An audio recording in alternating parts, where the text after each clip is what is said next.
afternoon, everyone. This is Kevin Gianni from the Renegade Health Show, and today is June 3rd. It is Tuesday, and today is the first official day of Water Week. Yesterday was kind of like an introduction to it, but today's the first official day. We're going to go through today, particularly what water filters you should be using for your well and for your tap water. But first, I want to recommend a book, Twinkie Deconstructed.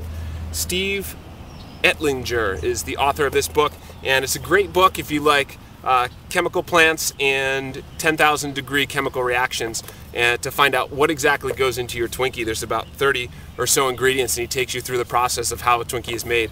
It's about 300 pages on how to bake a cake.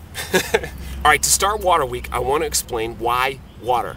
Water is so important to our bodily functions.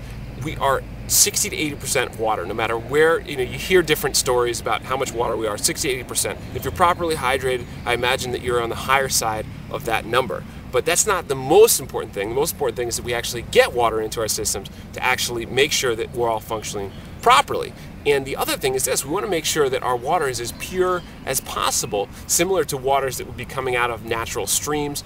Not particularly like this pond here. I kind of thought it was cleaner, and I told Anne Marie that we wanted to film down here. I kind of thought the pond was a little cleaner. I wouldn't suggest drinking out of this pond here. But anyway, let's get into the specific things about water. There are chemicals in our water now, including organic residues, including chlorine and fluoride, pesticides, and a whole bunch of other things that we really don't know the effects of them on a long-term basis. There are some short-term studies about chlorine, there's some studies about fluoride that both say that those are pretty much a negative for our bodies. But some of the other stuff, we just have no idea. There hasn't been any information about it, there hasn't been any studies. So what we want to do is, when we're thinking about a water filter, the first thing we have to do, and I'm not going to suggest any particular water filters today, because I don't know if that's the best thing to do. What I think is the most important thing to do is actually find out what the heck is in your water.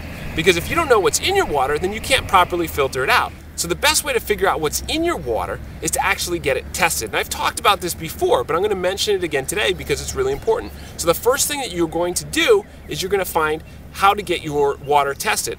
If you are on city water, I already did a video on how you can find your city water report, which is actually listed online because it has to be, since it's a public service. So you can actually go, and I'm going to reference that video down below.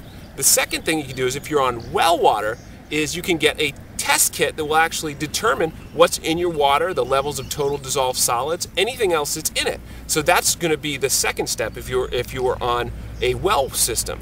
The third step after that is to get those results back and then determine what type of filter you need. Some people may need just a carbon filter that'll filter out chlorine. Some people may need something that actually filters out a few more things, organic type things. If you're on well water, things like bacteria, you might need a UV type filter. Ultraviolet rays will kill the bacteria that are in your water. Other people might need a reverse osmosis system because there's so many gross things in their water that they really want to get it all out. And I'm not a high enthusiast or fan of distilled water, because I think it takes all the natural elements out of it, and unless you're adding the elements back in, such as different minerals and everything else, then you're going to be actually harming yourself more than you are going to be doing good. So again, what the process is this with water. First, you want to figure out, what your goals are, what you want in your water. Do you want the best water possible? What do you want it for? What type of system do you have? Are you on city or are you on a well water? And then test it. Figure out what's in the water, and then what you can do is then find the filter that's best for you. So I wouldn't go out and just buy a filter first.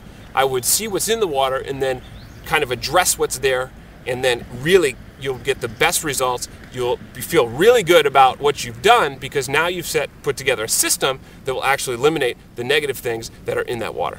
So this is Kevin Gianni from the Renegade Health Show. Your question of the day is, what other questions do you have about water? Because I'm going to address them all this week. So post down below what other questions you have about water. It's very important. Put them down below, and we'll address as many as we can this week, because this is Water Week, and that's what we want to do. This is Kevin Gianni from the Renegade Health Show. Together we can change the health of the world, one show at a time.